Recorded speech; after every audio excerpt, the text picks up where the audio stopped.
Hey, what's up, New York Mets fans? The Bat Frie, Kenny Fry here. I'm gonna try to push through with my voice. I don't know if I can, but just letting you know, coming up on the Bat Cave here in about 1 minute, we'll be talking opening day, Mets roster moves, uh, starting rotation, all that stuff, and much, much more. Coming up in about 50 seconds, the Bat Cave.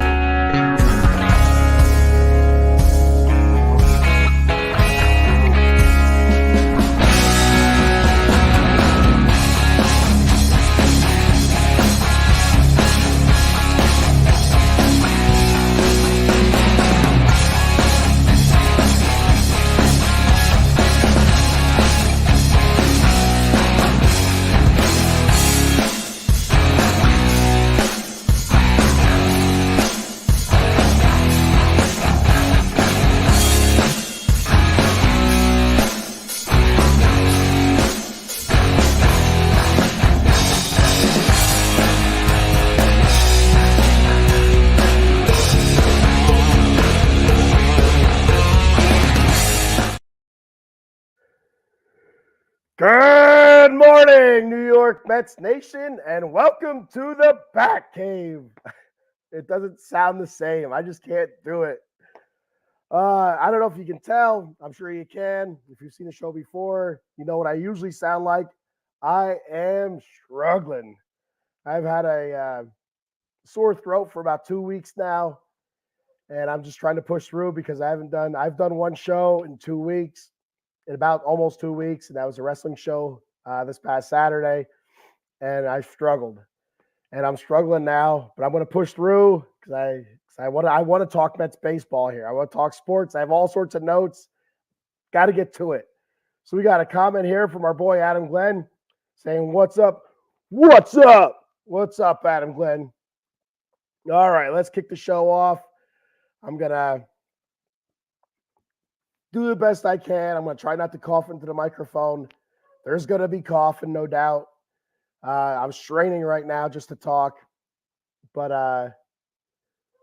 yeah, we'll see what we can do. And it's not going to be a long episode. I'll tell you that right now. I don't know how much I'm going to be able to do. All right, so we're going to start it off with some big news.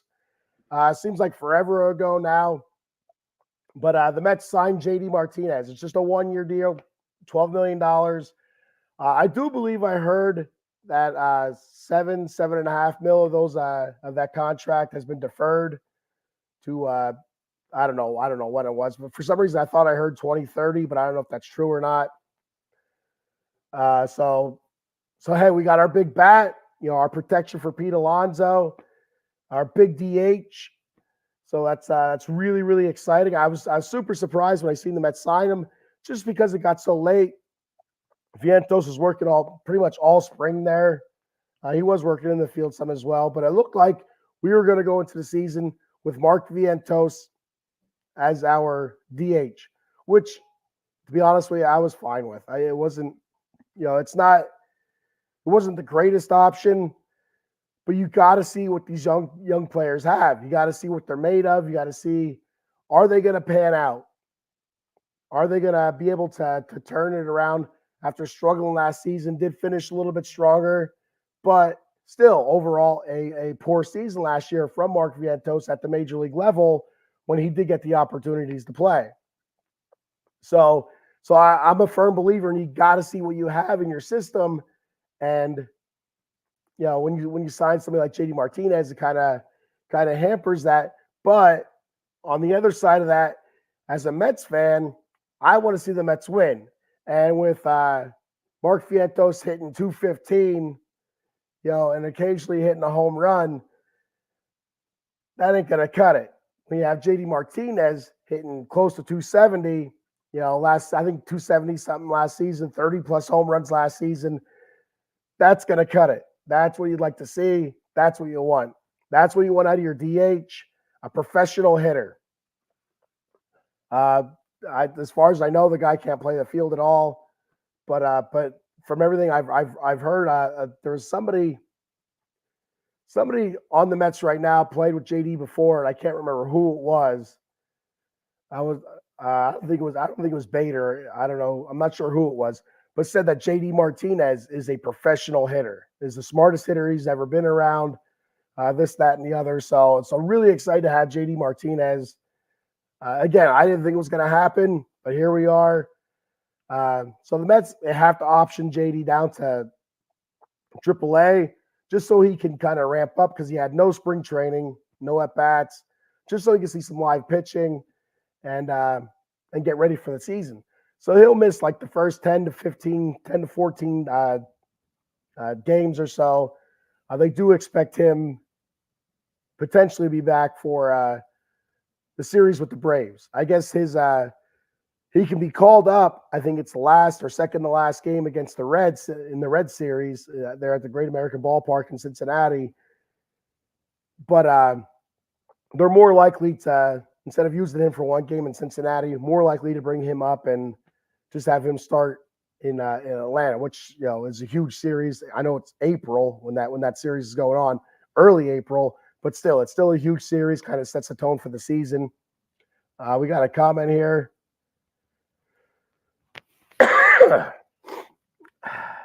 Adam Glenn, why? Who will win the division? Phillies or Braves? I think the Braves will, but I think the Phillies are going to be really close to them this year. I think it was big for the Phillies to re-sign Wheeler and definitely re-sign Nola. Nola was up this year. He was a free agent for a little bit. But to extend out Wheeler also, I think that was pretty big. Besides that, I'm not 100% sure, Adam, what the Phillies did with their roster.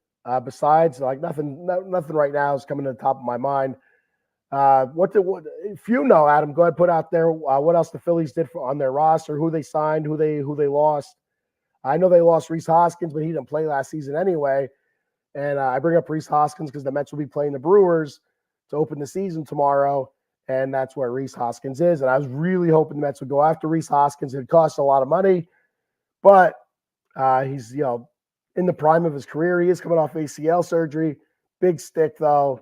Can platoon with Pete at first base, but unfortunately didn't. The Mets didn't make any moves at him, which moves for him, which whatever, it's fine, no big deal. That was like a pipe dream anyway. So with the Mets signing of JD Martinez, what do you do with Mark Vientos?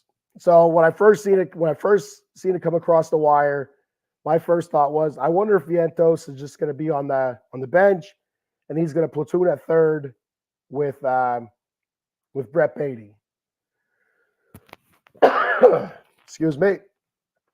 I'm going to do the best I can here.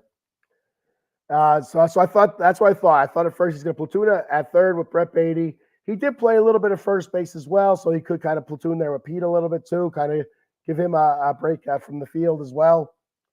And so that was my first thought. And then I seen that JD was going to be optioned down to AAA just so he can get ramped up and ready for the season, see some live pitching, this, that, the other. So at the very least, they'll keep Mark Vientos up until JD comes up. Then they announced that they're going to option Mark Vientos to AAA and at the beginning of the season. So it didn't make much sense to me as to why would they not keep Vientos up for those first 2 weeks until JD can come up. I'm not really sure why they wouldn't do that. But I mean, he does get the everyday playing time then down in AAA, where if he came up if he stayed up at the Mets for the first 2 weeks until JD was up, there's a chance that he wouldn't get that everyday playing opportunity. He'd probably be sharing it with a DJ Stewart or whatever. So I get it, but I still don't understand it. I kind of understand it, but I don't know. Hey, Cowboy Dave checking in. What's up, Dave? You can check Dave out. He was on last night, extra innings with Joe.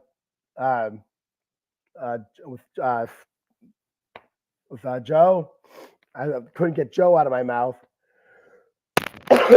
With Joe from Joe Sullivan from the Sully Squad. Extra innings made its triumphant return last night. Terrific show last night, guys. And Dave is also on Wednesday nights with Dem 215 Boys with Paul. talking Cowboys football, and also with myself and Eddie Prather. And sooner or later, we're going to get Adam Glenn on there as well. On Saturday nights, the Atomic Drop podcast, talking professional wrestling. And speaking of Atomic Drop podcast, real quick, I'm going to put this out here before I forget to. But there's a special episode of the Atomic Drop podcast this Friday night, 9 p.m. We're going to have Kelly Slaughter on with us. Myself and Paul are going to talk to Kelly Slaughter. She's the daughter of WWE Hall of Famer Sergeant Slaughter. If you're a wrestling fan from the 80s, early 90s, you know who Sergeant Slaughter is. If you're a G.I. Joe fan, a cartoon fan from the 80s, you know who Sergeant Slaughter is, right? He just also had a biography on A&E just recently, a terrific biography. Can't wait to talk about that with her. And I also have a couple of questions about Sarge as a dad. So can't wait to talk to her this Friday. I'm hoping that me doing this today is going to break up whatever I got going on in here so I can talk somewhat normal on Friday. But we'll see what happens. All right. So back to the comments real quick. Adam says, I think pitching will hurt them. Walker is in AAA. So they must have optioned Taijuan Walker down. I know he really struggled back half of the season, I believe, which is one of the things that I said he would do when the Phillies signed him. I said with the Mets, terrific first half guy. After the All-Star break, around the trade deadline is where it starts going downhill for the guy. So it's a shame. Dave says Mets versus Brew Crew. Let the season begin. Yep, tomorrow the season starts. Mets Brewers at Citi Field. Then the Tigers come in at Citi Field. Then the Reds go to Cincinnati, and then they go to Atlanta. That's the first four series of the season. Super excited to get the season underway, to see how these new pieces kind of mesh. A revamped bullpen, revamped pitching staff. It's going to be a lot of fun.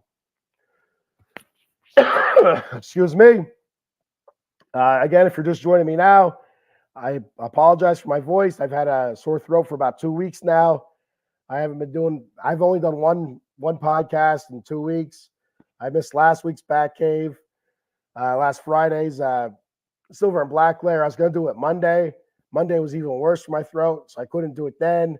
I was debating on not doing this just because it felt so terrible, but I got to push through it. I have a freaking notebook full of notes here from Silver and Black to the Bat Cave, and got to do it. I got to push through it here. All right, so let's talk a couple roster moves with the Mets that the Mets have made. Closing up spring training here. Then, like I said, they sent Mark Vientos down to AAA, G-Man Choi down to AAA. They traded Austin Adams, a right-handed relief pitcher, to the A's for cash considerations, whatever the hell that means. They DFA'd Phil Bickford, so we'll see where he lands.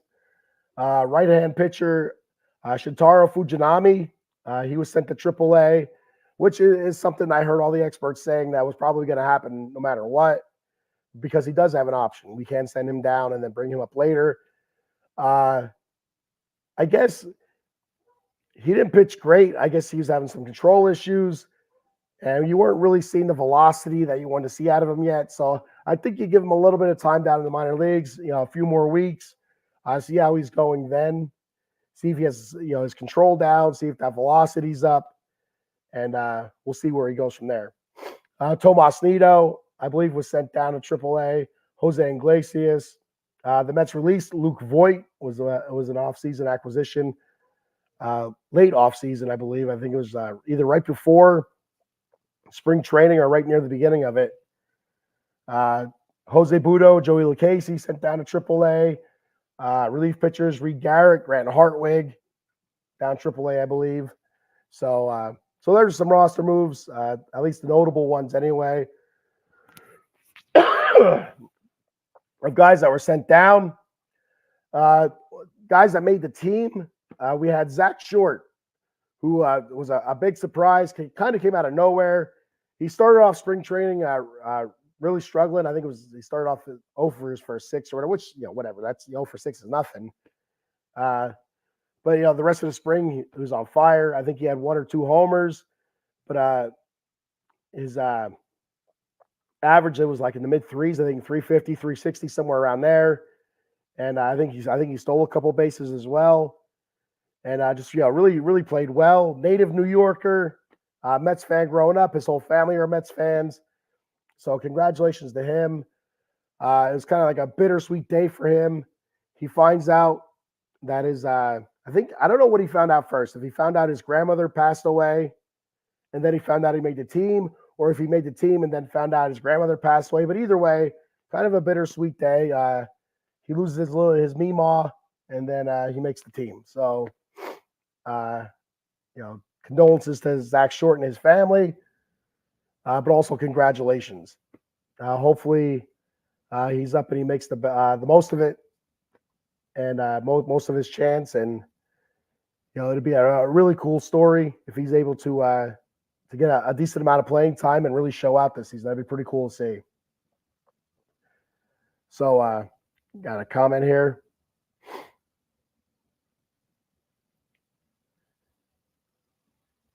Too much softball yelling, big man. No, dude, I tell you, it was not this past Friday. The Friday before, I started getting a little tickle in my throat. Saturday was even worse. And then Sunday, I woke up and it was terrible. It was absolutely terrible. My throat was terrible. I didn't feel good. Went to work, made it through work. Monday, Tuesday, throat was on fire, but I felt fine. I didn't feel sick at all. A lot of congestion, but besides that, I felt good. And it's just been like that ever since then. It's been a sore throat ever since then. I didn't do the back cave last week, like I said. I didn't do the silver and black layer. I did do the atomic drop with Cowboy Dave and Eddie Prather. And, I made it through all right. But then Sunday was a struggle. Throat was really hurting. And then Monday, I was going to do the silver and black layer to make up for last week. I couldn't do it. There was no way I was going to be able to do it. I didn't think I was going to be able to do today. But I said I have to push through and see if I can break up whatever I got going on here so I can do our big episode of the Atomic Drop podcast on Friday. A couple more comments here. We have Eileen check it in, and that she is right. It is sore throat or not. It's hump day. What's up, Eileen? Thank you for checking the show out. Thank you for commenting. Baseball is back tomorrow. Good luck to your Yankees. And good luck to everybody's team out there. Dave, Cowboy Dave, Adam Glenn, you guys check it in. Good luck to the Phillies. I hope they lose every game. So there's that. So yes, that was roster moves. Let me move on here to injury updates. There's a little bit of an update on Kodai Senga. He could start throwing in a few days. Doctors have cleared him to start throwing, and they're expecting his return maybe late May, early to mid-June, somewhere in that area. I would think probably closer to June, mid-June, maybe like get a start or two in. 2 or 3 starts in before the All-Star break, and then see how he's feeling after that. You have to be very careful with him. We don't want to push it too hard. Then he comes out with a torn UCL or whatever, needs Tommy John surgery, and all of a sudden you lose him for a couple seasons. So that's the last thing we want. Sorry. Max Kranick, who was brought in this past offseason to compete for that final pitching spot in the rotation. Hurt his hamstring. He has a hamstring strain. So he'll start the season on the injured list, and then he'll probably go to AAA and start there, I would assume anyway. David Peterson started throwing bullpen sessions, recovering from his surgery to repair a torn labrum in his left hip. They're saying he could return late May after his 60-day injured list time is up. So it's good to see David Peterson. I know a lot of people are high on David Peterson, even though he struggled mightily last year. They're really high on him because they're saying this stuff is very good. I'm more of a Tyler McGill guy. Tyler McGill, spring. I I'd say 75% of it was fantastic. The last 25% was like, Jesus Christ. That's what it was. So we'll see what happens there. Those are your injury updates. Got a couple more comments.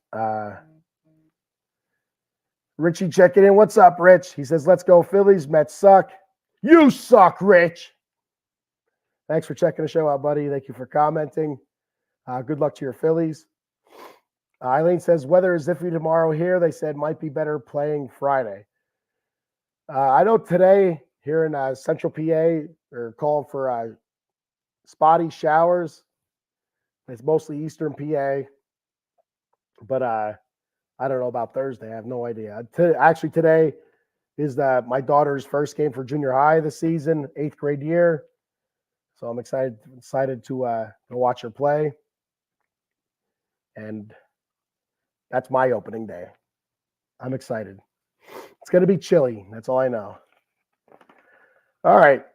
So moving on from the injury updates to opening day roster and my projections for some of these players, your normal everyday type players. Excuse me. So looking at the roster, fielding wise anyway, of course, catcher will have Francisco Alvarez as your starter, Omar Narvaez backing up, Pete Alonso at first base, DJ Stewart can fill in there as well. Second base, you'll have Jeff McNeil, of course, and Joey Wendell there to back him up. Shortstop, Francisco Lindor, and also Joey Wendell. Third base, Brett Beatty. Zach Short can fill in there as well. I don't know if Zach Short can play any first base or not. But he's also there to back up Brett Beatty. It's to push Brett Beatty. I thought Brett Beatty had an all right spring training.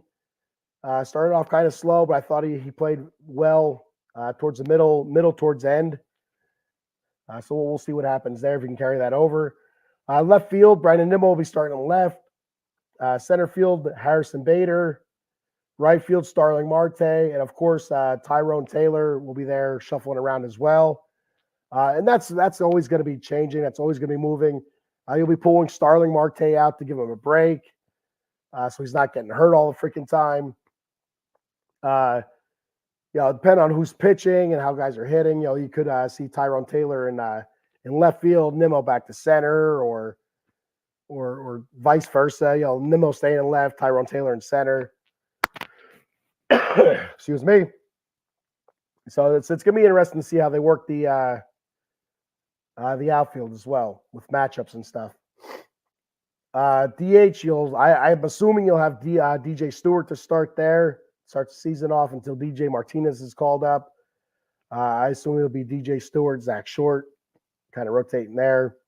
So you figure your bench, you'll have Zach Short, Joey Wendell, Tyrone Taylor, and Omar Narvaez. That's what the bench, I think, looks like, and DJ Stewart as well. So as far as projections, this isn't based off anything scientific. I am not a scientific man. I am not a scientist, nor do I claim to be a scientist or some sort of baseball projectionist. Or what's that? Pontificator. There we go. That's a cool word. They use that in the movie Groundhog Day, one of my favorite all-time movies. I love the movie Groundhog Day. Whenever it's on, I gotta watch it. But when they're reading the scroll for when the groundhog comes out, he uses the word pontificator. I believe he does anyway. At least that's what I hear. I could be saying it all wrong. I don't know. But Francisco Alvarez this season, I'm really worried about Francisco Alvarez. Kind of a shaky spring. He looked great defensively throughout quite a few runners, stealing. And so that's exciting. But at the plate, I'm a little bit nervous for him. I have him hitting 230, which I think, is kind of high right now. 25 homers, 68 RBI. So that's what I'm thinking, Francisco Alvarez. That's what I'm hoping from Francisco Alvarez. I got a couple more comments. Cowboy Dave wants to know who's starting for the Mets tomorrow. Jose Quintana. he will be starting for the Mets. He had a good season last year after he came back from his injury, and pitched half the season. Spring-wise, he had ups and downs, but yeah. Adam Glenn says, "Go Blue, good luck." Go Blue Mountain, yes, that's my daughter's school. He said, "Good luck, M." Thank you very much, Adam. Eileen says, "Better dress warm with that cold you got. If it's outside, well, it's definitely outside, and it's up in the mountains, so it's gonna be windy, it's gonna be cold, and I will be bundled up." And it's like I feel fine. I don't feel sick at all. It's just a sore throat, a little bit of a runny nose. I just can't shake it. Cowboy Dave says, "Let me talk to you." Yeah. And Rich Yao says, "We want Cody."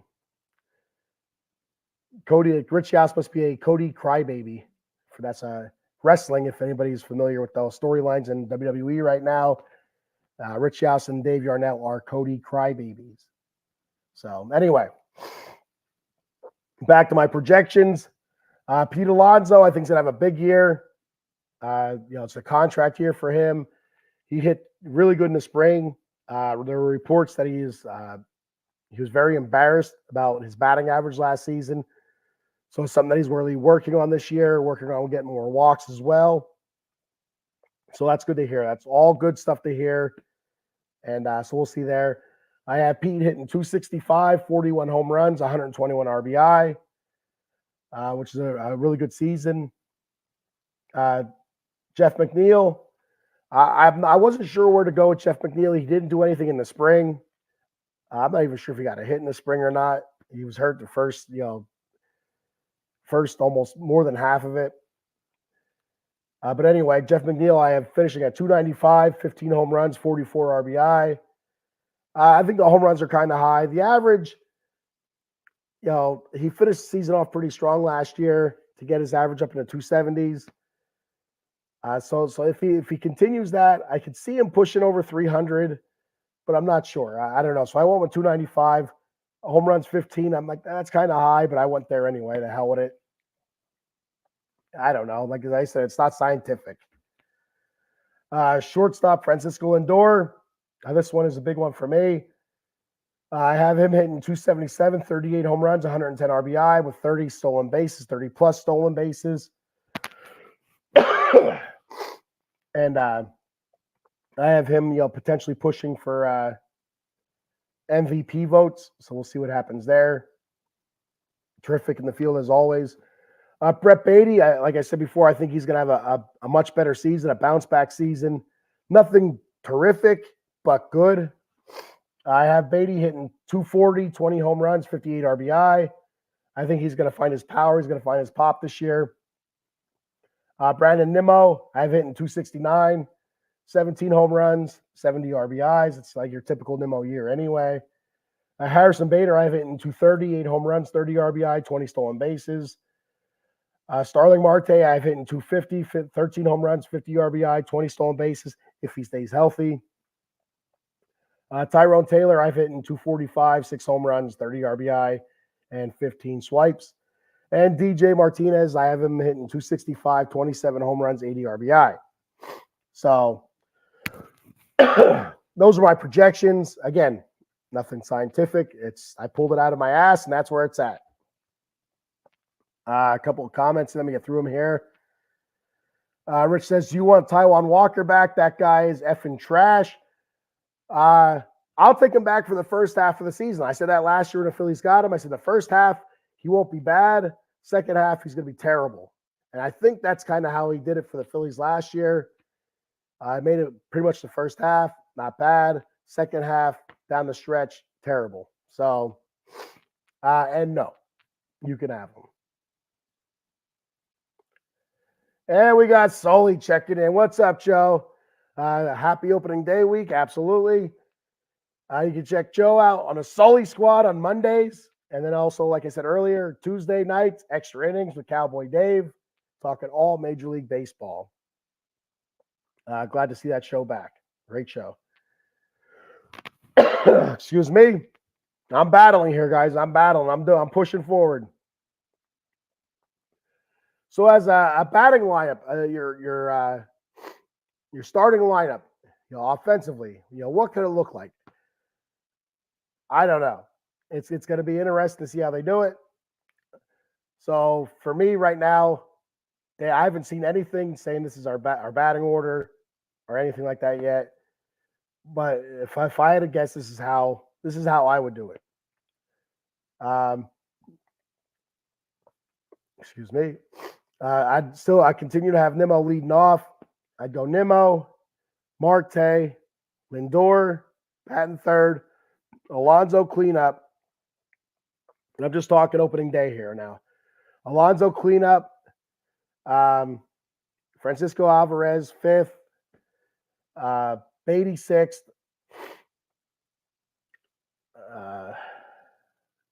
McNeil sixth, Beatty seventh, eighth. I would go with DJ Stewart or Zach Short, whoever the DH is, and batting ninth, I would have Harrison Bader. But once JD Martinez is up, that's going to switch some things up a little bit. I would put Martinez batting fifth behind Pete Alonso and push Alvarez back to sixth. Maybe even move Jeff McNeil to the 2 spot, move Marte back to 7. Maybe switching those guys around a little bit. We'll see what happens there. But of course, leaving Bader batting ninth.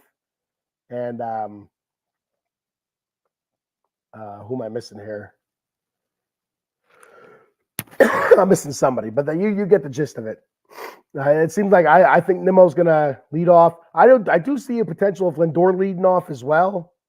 So I wouldn't be too surprised if they kind of tinker with that this year as well, having Lindor lead off and kind of jumble after that. Lindor, maybe Nimmo after that. Alonso third, maybe Alvarez fourth, Martinez fifth, or Martinez fifth, fourth, Alvarez fifth. Stuff like that. There's a couple different ways that they can play this.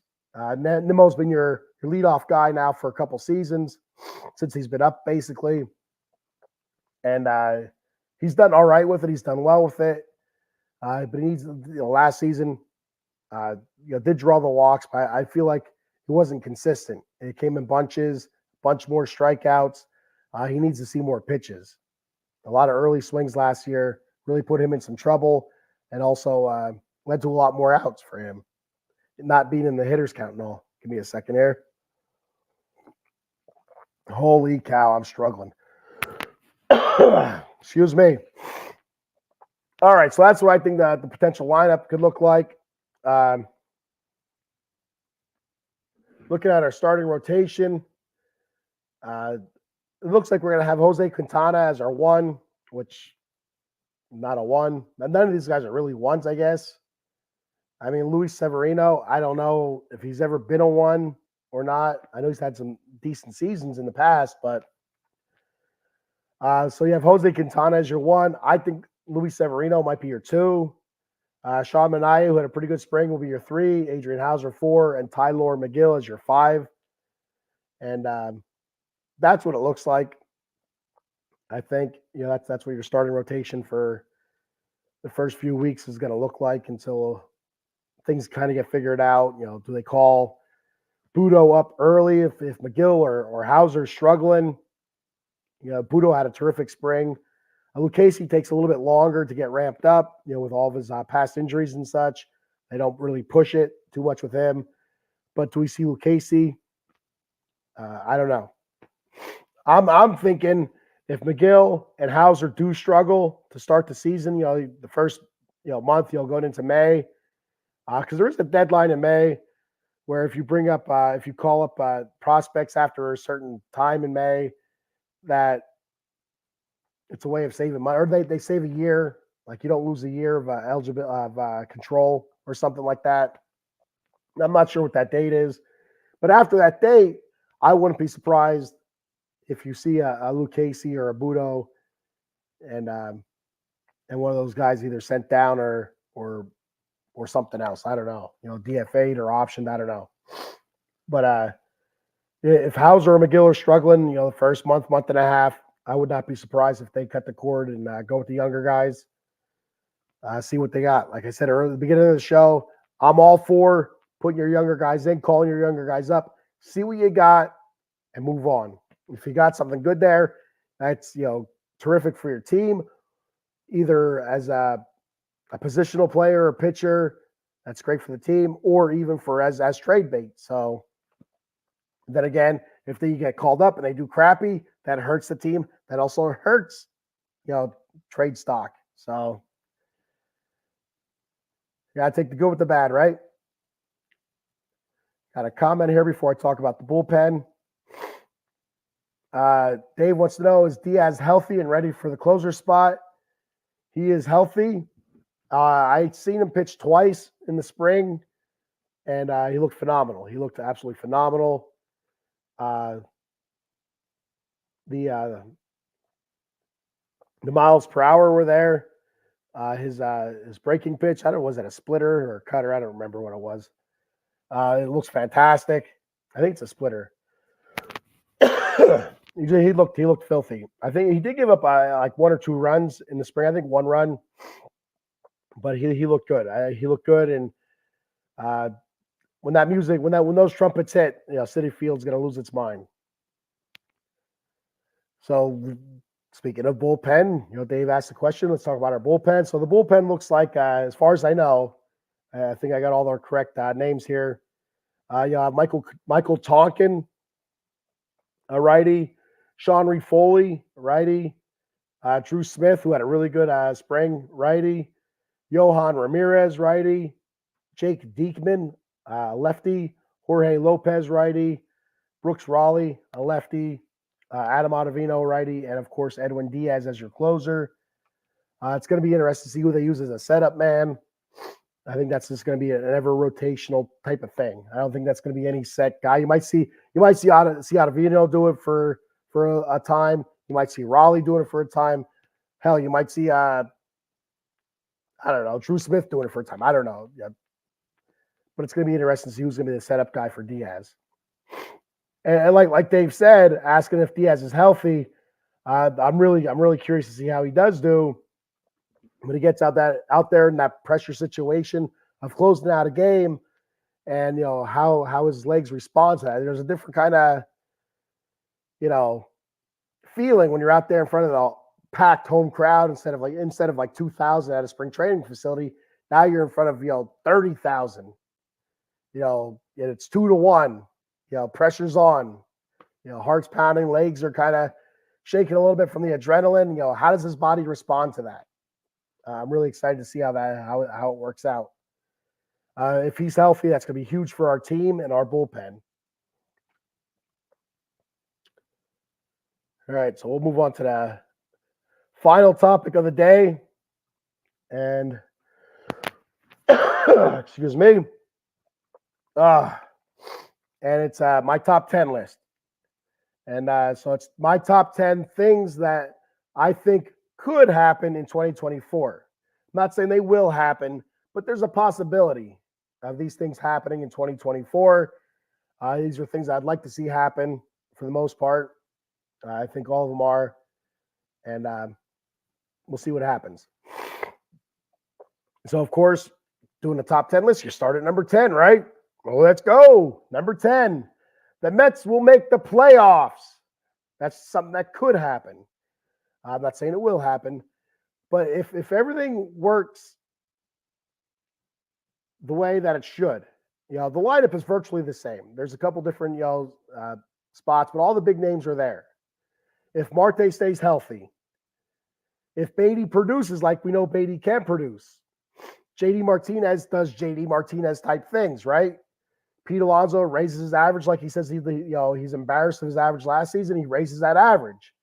Jeff McNeil hits like the batting champ he was the season before in 2022. Francisco Lindor continues doing his thing and raises his batting average. Starting pitching. Now, there's a lot of mixed match pieces in there. Most of those guys really struggled last 2 seasons, but they've had seasons in the past where they've been really, really good. If they pitch to their ability, if they pitch to what they can pitch, or even close to it, our pitching staff is going to look much better. And once we get Senga back, and Senga's, the same Senga as last season, That's only going to make it stronger. The bullpen, which is one of a huge letdown last season. If the bullpen, which again is just, lots of different project type players, guys have struggled recently. But after all these additions, you kind of look at it, see it take shape. Looks pretty good. Raleigh, Ottavino back, who had a down season last year for himself, but still, it wasn't a terrible season for a relief pitcher. Edwin Diaz coming back off injury. If he's the same Edwin Diaz as he's been, his whole career. Jake Diekman, a terrific pitcher. Who else we got there? Drew Smith. If he continues pitching the way he did in the spring, fantastic. Guys like that. We've seen glimpses of it. We've seen glimpses of Minaya returning to form of what he's been in the past. Luis Severino, I think his ERA's under 2 in the spring. Again, it's only spring. I get it, but it's encouraging. If all those things happen and all those things are clicking, the Mets can't push for a wild card. I have no doubt they're not going to win the AL East or the NL East. They're not going to do it. It's going to be the Braves and the Phillies, and I think it's going to be very close this year. I think the Phillies are going to be hot on the Braves' asses, and I wouldn't be shocked if the Braves feel the pressure and they stumble this year and the Phillies overtake them. But with that being said, there is a possibility the Mets could go in there and get a wild card. A couple comments here before I continue the old countdown. We got our good friend there, the fantasy football girl, saying, "Howdy, y'all. How you doing? Thank you for checking the show out. Thank you for commenting. I apologize for my voice. I'm pushing through it." Cowboy Dave says Diekman was a good pickup for the Mets. Absolutely huge pickup. Not only because he's a very good relief pitcher, but also he's a lefty. And we only had one coming into the season. That was Brooks Raleigh. So that lefty there is going to be huge for us. All right, so number 9. Man. Luis Severino will have a Cy Young type season. Not saying he's going to win Cy Young. But I do believe there's a chance he returns to form. A lot of weird things happened to the man last year. He returns to form. There is a chance he has a really good season. ERA under 3, low walks, high strikeouts, double-digit wins. So there's the possibility that he has the stuff for it. He absolutely does. So we'll see what happens there. Number 8, Francisco Lindor can win NL MVP. Absolutely can. One of the best fielding shortstops in the league. One of the best power bats in the league. He can steal bases, just like Acuna last season, right? Everybody talks about all the stolen bases and all the home runs.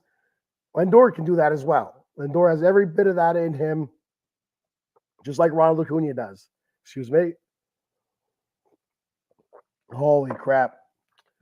And so I believe with the projections that I put out there, with Lindor hitting 277, 38 home runs, over 100 RBI, 30 plus stolen bases, if he's able to push those stolen bases up to 40, maybe even get the 40-40 mark, he absolutely can win an NL MVP. And I have no doubt, or at least get votes anyway. Number 7, Edwin Diaz gets Cy Young votes. An under 2 ERA, 50 plus saves. It's not out of the realm of possibilities. Absolutely not. He can absolutely do that. Number 6, Brett Beatty rebounds. And when I say rebounds, so for the season that Brett Beatty had last year, rebounding could mean anything. Him hitting 225 is rebounding from last year.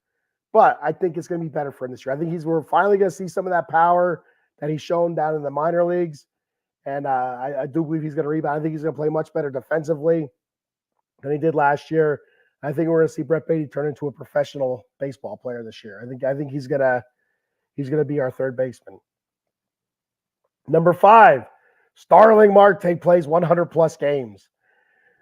This one I'm kind of iffy on. I don't know.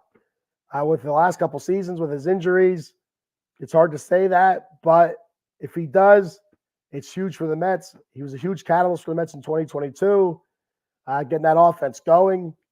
And then the team's offense kind of started struggling at the end of 2022 when he started getting hurt and started missing time. So it all coincides. He comes back healthy, the Mets will roll. The Mets offense will roll. Number 4, Jet Williams is called up. So not only Jet Williams, I should have kind of lumped a couple guys in there. I do think we're going to see either Drew Gilbert, Jet Williams, or Luis Angel Acuna sometime this season. I do believe they will be called up either because of injury or because the Mets are shitting the bed. So I do believe we're going to see those guys. I'm excited to see Jet Williams. I'm excited to see Drew Gilbert up, Luis Angel Acuna. I'm really excited to start seeing some of these prospects step in there and play. Now, Jet Williams, where would that be? Where would he play at? You know, he's the shortstop. You have Lindor at shortstop, but he's also playing a little bit of center field as well. So Harrison Bader struggles. Tyrone Taylor is struggling. It's not out of the realm of possibilities that Drew Gilbert's called up. Jeff McNeil's their second baseman. Luis Angel Acuna is the second baseman. Do the Mets move, McNeil to the outfield and call up Acuna? Or to the Mets, we've heard that so much last year. Do they trade McNeil? I'm not for that at all. But do they trade him? That opens a spot for Acuna. I don't know. But I do think we're going to see those guys this year. A couple of the Mets' top prospects. Number 3, Kodai Senga has good follow-up season, double-digit wins and under 3 ERA possibility. Now, it all depends on when he comes back. Now, so when he does come back, he's going to be pitching every 6th day, just like they did last season, and that worked out very well for him. And so it's going to be kind of hard for him to get the double-digit wins, losing the first 2 months or so of the season. But it's a possibility. Under 3 ERA, again, possibility. You always worry about that sophomore slump. Number 2, Christian Scott, one of the Mets' top pitching prospects, debuts and is dominant. I would not be surprised if one of these guys in rotation do struggle, like I've mentioned about Jose Budo or Joey Lucchesi being called up. I wouldn't be shocked at all if Christian Scott is called up this season as well, and we see him and he pitches awesome. It wouldn't surprise me at all. And I know the Mets fan base is really clamoring for this guy, really on edge. Can't wait to see him. Really excited to see Christian Scott play. So before I get to number 1, I'm going to read a comment here from Cowboy Dave. He said, "That's my problem with the Phils. I said last night on the show, to me, they don't have a permanent closer. The Mets do. I'm not sold on Alvarado. Just my take on it." I don't know what the Phillies have in their system. Did Alvarado close for them last year? I'm not even really sure. Was it a closer by committee kind of thing? That's what the Mets ended up doing last year. It was a closer by committee, and it worked out okay, but the bullpen wasn't all that great last year anyway. So, and on the top 10 list, my number 1 is Pete Alonso flirts with 50 home runs and re-signs in the offseason. It's a contract here for Pete. And I know Steve Cohen says that he's always open for talks during the season. And I thought I've also read where he said that he doesn't believe Pete will sign he doesn't believe Pete will sign during the season. It'll be not until the offseason. So I do believe Pete will get re-signed. Pete has expressed that he does want to be a Met. He wants to stay in New York. Wants to be a lifelong Met. Play his whole career as a Met. Let's make it happen. That's all I can say. He's the face of your franchise right now. I think Lindor's your captain, but Pete's your face. So let's make it happen. A power hitter like this doesn't come along very often. He's been consistent his whole career. Now, again, his average was down a good bit last season. Let's see what he does this year with his average. I do believe he'll bring it up. I do believe he'll get more walks, cut down those strikeouts, and we'll see what happens. Robbie Kelly checking in. Thank you for checking the show out, Robbie. He's saying the Phillies are closer by committee. That stinks. I don't like closer by committee. I hate it. It's always nice to know who you have coming in the ninth inning. It's 3-1. All right, it's Diaz time. You know what I mean? So it's always nice to have that guy that you can count on, that he's coming up. You're like, uh-oh, the other team's in trouble. We have, Edwin Diaz coming up. The Phillies, I guess, don't have that. I don't even know if there's anybody out there really that they could go out and grab either. That's a true blue closer. They'd be foolish not to bring back Pete. I agree 100%, Dave. 100% foolish. There were some scenarios I talked about weeks ago of the Mets, potentially trading Pete at the trade deadline if the Mets are stinking, if they're shitting the bed, by trade deadline time, trade Pete away, knowing that he's not going to sign with anybody during the regular season, and then go back after him in the offseason, plus getting whatever you got for him from that other team. I don't know. I don't want to see that happen either, because that could really piss off the polar bear, and he won't resign anyway. He'll end up signing in freaking like Philadelphia or Atlanta or something. Robbie says not a fan of it either. Should have went after Hader. Where did Hader go? Is he in San Diego, right? I think he's still in San Diego, or did he go somewhere else now? I think he was traded to San Diego last year, but I don't know if that's a long-term thing. Pete is the Mets right now, absolutely. Like I said, he's the face of your franchise. Pete Alonso's the face of the Mets. I do believe Francisco Lindor's your captain, but Pete's right there with him. Pete's the face. That's what everybody recognizes. That's everybody knows. And, he's right there behind Lindor as the captain, but he's 100% the face of the franchise. Jiminy Crickets. Hader went to the Astros. What a front runner. Douchebag. All right, so before I go, I'm going to go ahead and do a couple sponsor reads here. I'll be sure to check our sponsors out, especially Jay Fine Law, Jason Fine, attorney, Big Al. You can reach Big Al at 1-800-HURT-123. That's 1-800-HURT-123. Big Al specializes in motor vehicle accidents, slip and fall, workman's comp, and personal injury claims. He has 3 office locations conveniently located throughout Pennsylvania and in New Jersey. The office in New Jersey is located at Cherry Hill, 3 Greensward Lane. The phone number there is 856-209-5258. Then in Pittsburgh, Pennsylvania, the offices are located at 500 Grant Street, Suite 2900. The phone number there is 412-365-8151. And then in Philadelphia, Pennsylvania, the offices are located at 1628 JFK Boulevard, Suite 2120. The phone number there is 267-888-2980. That's Jason Fine, attorney Big Al. And once you get all your legal issues taken care of with Big Al, head on over to monkeycoatcoffee.com and get all your gourmet coffee needs and wants and needs there taken care of. Kind of jumbled that up a little bit. Apologies. They got bourbon chocolate chip infused coffee, which is awesome. Toasted coconut rum, which is my favorite. They have Sumatran blend, which is a medium roast coffee. They have an organic blend called Peru La Florida. And their newest flavor, Golden Honey Agave, which is very, very good. You'll get a shot of Jack Daniel's Honey Jack. Toss that in your golden honey agave coffee.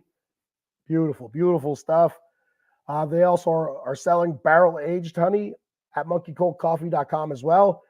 And be sure to check out all their swag in the swag shop. They got t-shirts, coffee mugs, tumbler cups, cold brew pitcher set, K-cup adapter, and don't forget to get yourself some Paradise rum cake at monkeycoatcoffee.com. And at checkout, use that promo code OOTB Sports for 10% off your order. That promo code, once again, is OOTB Sports for 10% off your order at monkeycoatcoffee.com. And I'll tell you what, one thing about monkeycoldcoffee.com, Monkey Cold Coffee, every coffee that I've tried so far, I tried all their coffee, except for Perula, Florida, has been fantastic. It's a good quality coffee. The cold brew pitcher set, super easy to use. I like that. The tumbler cup keeps your coffee super hot for hours and hours and hours. And the coffee mug is just kick-ass looking. The one thing about the t-shirts is they don't have fat guy sizes, but I just need to lose weight, right? That's not their fault. That's my fault. That's on me. We got a comment. Robbie Kelly says the barrel-aged honey is great. There we go. We got a barrel-aged honey guy. MonkeyColdCoffee.com. Did you try any of the coffee from Monkey Cold there, Robbie? If so, what's your favorite? So for me, shows coming up. Like I said, Friday night, 9 p.m. Myself, Paul Spencer, will be talking to Kelly Slaughter, the daughter of WWE superstar, Hall of Famer, Sergeant Slaughter. Sergeant Slaughter just had an awesome documentary biography released on A&E, which was awesome. So if you're a wrestling fan, especially in the 80s, early to mid 90s, G.I. Joe, cartoon fan, from the 80s, definitely check this out. We'll be talking to Kelly about her father's documentary there and what it was like, being the daughter of Sergeant Slaughter, growing up and stuff like that. That and much, much more. All sorts of questions. If you have any questions for Kelly or, whatever, don't be afraid to shoot him out there Friday night, 9 p.m. Then also Saturday, 10 p.m., I will be back on the Atomic Drop podcast talking WWE wrestling, the road to WrestleMania. So be sure to check that out as well. And I swear to God, I will get the silver and black layer in sooner or later. I'm going to try tomorrow morning, but I'm going to see what my throat feels like first. So there's a chance tomorrow morning I can do the silver and black layer. I will do it. Robbie says, I haven't tried the coffee yet. What do you recommend? Like I said, my favorite was a toasted coconut rum. The OG flavor is their bourbon chocolate chip flavor. Both are fantastic. Both are really, really good. Even their newest, the golden honey agave, is good. But I would go with the toasted coconut rum. To be honest with you, Robbie, the smell when it's brewing is just fantastic. The taste is awesome. You can't go wrong with it. So you make sure you use that promo code OOTB Sports for 10% off your order. And you won't be sorry. It's good stuff. All right, that's all I have for today. Thank you for bearing with me, everybody. I know I sound like crap, but I pushed through. I know you want to hear what the Bat Frie had to say about the Mets opening day tomorrow. So let's go Mets, right? Let's go Mets. Here's to a brand new season. Right now, everybody's 0-0. Everybody has a chance at the World Series. Let's get at it, right? All right. I will see everybody on the Bat Cave next Wednesday, 10 a.m. Same bat time, same bat channel. Let's go Mets.